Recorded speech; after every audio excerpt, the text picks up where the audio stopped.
আমার ভাইয়েরা মনে রাখবেন, আল্লাহর ঘর কাবাকে যে মৌলবী ভাস্কর্য বলেছে, আল্লাহর পবিত্র সত্তার কসম, সেই মৌলবী আর ব্রাহ্মণের মধ্যে কোনো পার্থক্য নাই।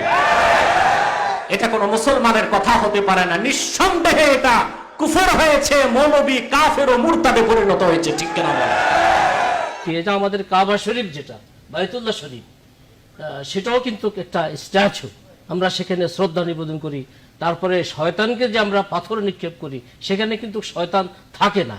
আমরা সেখানে আমরা ঘৃণা প্রদর্শন করি। আপনি বলছেন যে বাইতুল্লাহ শরীফ বা কাবা শরীফ একটি স্ট্যাচু, একটি ভাস্কর্য, এটি তো একটি ঘর। এখানে কি হয়? হাজরে আসওয়াদ থেকে যে মৌলবী সম্মিলিত ইসলামী ঐক্য জোটের দোহাই দিয়ে আল্লাহর ঘর কাবাকে ভাস্কর্য বলার দৃষ্টতা দেখিয়েছে, এই জনসমুদ্র থেকে আমি ঘোষণা করছি তার ঈমান নষ্ট হয়েছে, সে মুরতাদ হয়েছে, সে কাফেরে পরিণত হয়েছে। ইসলামী ঐক্য জোট নামে ধোঁকা দেওয়া চলবে না।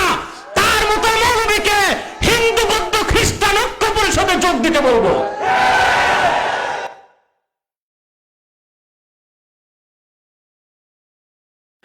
তাহলে আল্লাহর কোরআন সাক্ষী দিচ্ছে, মূর্তি গড়া মুসলমানের কাজ নয়, মূর্তি ভেঙ্গে চুরমার করে দেওয়া হযরত ইব্রাহিমের আধ্যাত্মিক উত্তরসূরিদের কাজ।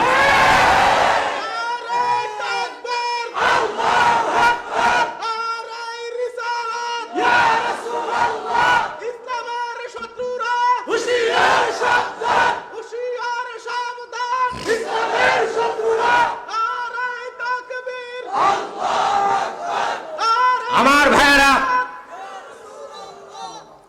দুঃখের সাথে বলছি, আজ বাংলাদেশে মূর্তি আর ভাস্কর্যের পক্ষে কিছু মৌলবীও নেমে গেছে। আপনারা দেখেছেন?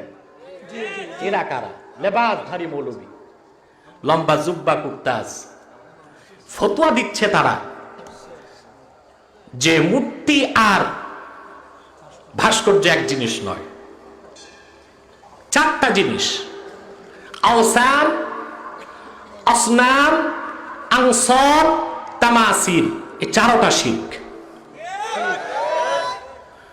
মূর্তি মূর্তি নামে হোক, ভাস্কর্য নামে হোক, প্রতিকৃতি প্রতিমা নামে যেই নামে হোক, প্রত্যেকটিকে আল্লাহ রাব্বুল আলামিন শিরকের উপকরণ হিসেবে শিরক ঘোষণা করেছেন, হারাম করে দিয়েছেন।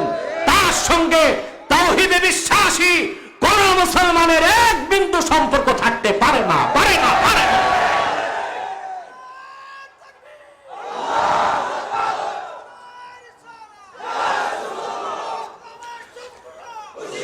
আমার ভাইরা, কোরআন কারীমে আল্লাহ পাক বলেছেন, ইয়া আইয়ুহাল্লাযীনা আমানু ইন্নামাল খামরু ওয়াল মাইসিরু ওয়াল আনসাবু ওয়াল আজলামু রিজসুম মিন আমালিশ শাইতানি ফাজতানিবু।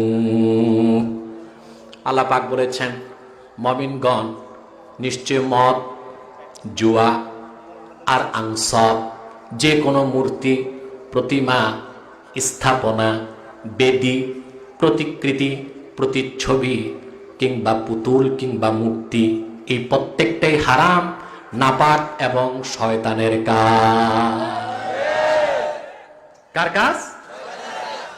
আল্লাহ পাক বলেছেন, ফাজতানিবু, এর থেকে তোমরা বাঁচো, এর থেকে তোমরা বাঁচো। মৌলবী ফতোয়া দিতে যে বলছে ভাস্কর্য আর মূর্তি এক নয়, কাবা ঘরকে বলেছে সে এটা একটা ভাস্কর্য। আমার ভাইয়েরা মনে রাখবেন, আল্লাহর ঘর কাবাকে যে মৌলবী ভাস্কর্য বলেছে, আল্লাহর পবিত্র সত্তার কসম, সেই মৌলবী আর ব্রাহ্মণের মধ্যে কোনো পার্থক্য নাই। এটা কোনো মুসলমানের কথা হতে পারে না। নিঃসন্দেহে এটা কুফর হয়েছে, মৌলবী কাফের ও মুরতাদে পরিণত হয়েছে। ঠিক কিনা বলেন? কারণ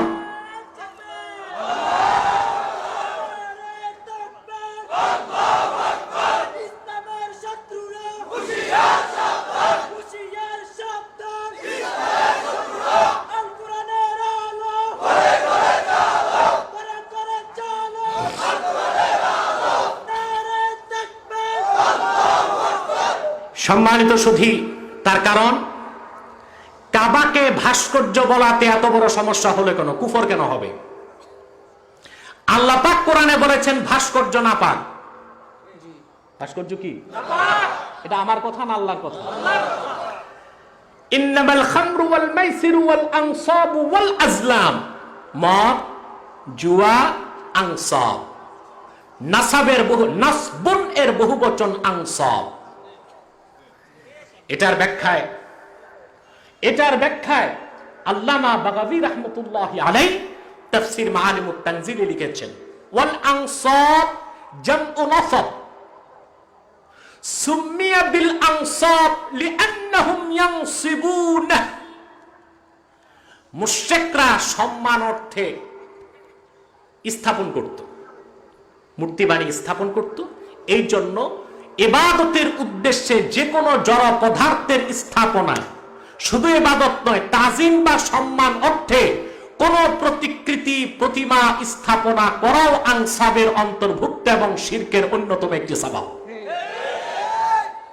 আল্লাহ এটাকে বলেছেন রিজস, আই নাজাস, এটা নাপাক। এটা কি? নাপাক। আপনি যদি আপনার পীর সাহেবের ভাস্কর্য বানান, ওটাও নাপাক। ওটাও কি? সর্বশক্তি দিয়ে বলেন সেটাও কি হবে? এটা কার কথা? আপনি অক্সফোর্ড ডিকশনারি খুলুন, ভাস্কর্য, মূর্তি, স্ট্যাচু, সবগুলো সমার্থক। সবগুলো কি? সমার্থক। তাহলে যে মৌলবী কাবা ঘরকে ভাস্কর্য বলল, কাবাকে আল্লাহ বললেন বাইতুল্লাহ, আল্লাহর ঘর।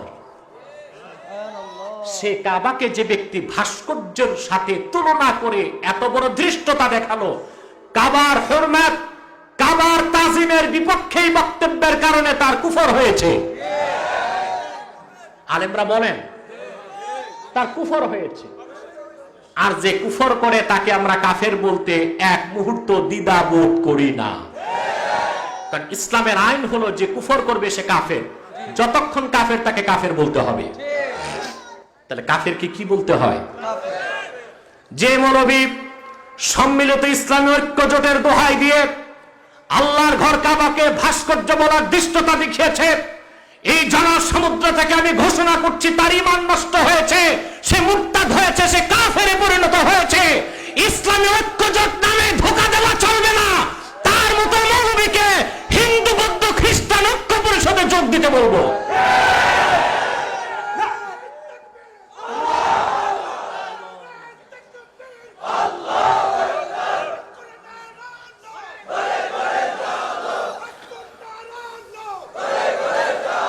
আমার ভাইরা,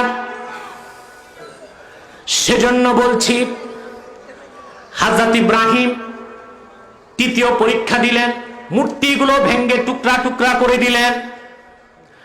তাহলে আমি আপনাদের কাছে জানতে চাই, হযরত ইব্রাহিমের সন্তান আমরা যারা আছি, আমাদের কাজ মূর্তি বানানো না মূর্তি ভেঙ্গে ফেলা? তার মানে এই নয় হিন্দুদের পূজা মণ্ডপে যে মূর্তি ভাঙবেন সে তার পরিবেশে, তার গণ্ডির মধ্যে থাকুক, কিন্তু চেতনার নামে, সংস্কৃতির নামে মূর্তি আর ভাস্কর্য সংস্কৃতি মুসলমান কোনোদিনও মেনে নিতে পারে না। আমাদের মূল চেতনা ইসলাম ও মুসলমান।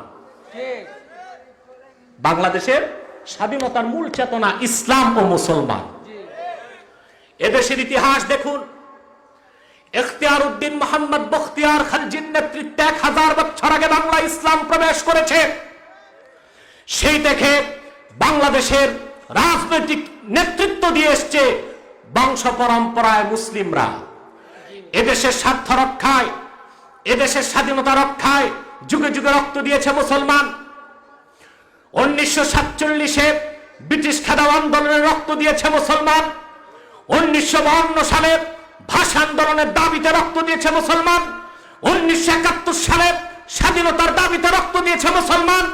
5ই মেতে কাফের মুশরিক নাস্তিকদের 20 দাঁত ভাঙার দাবিতে রক্ত দিয়েছে মুসলমান।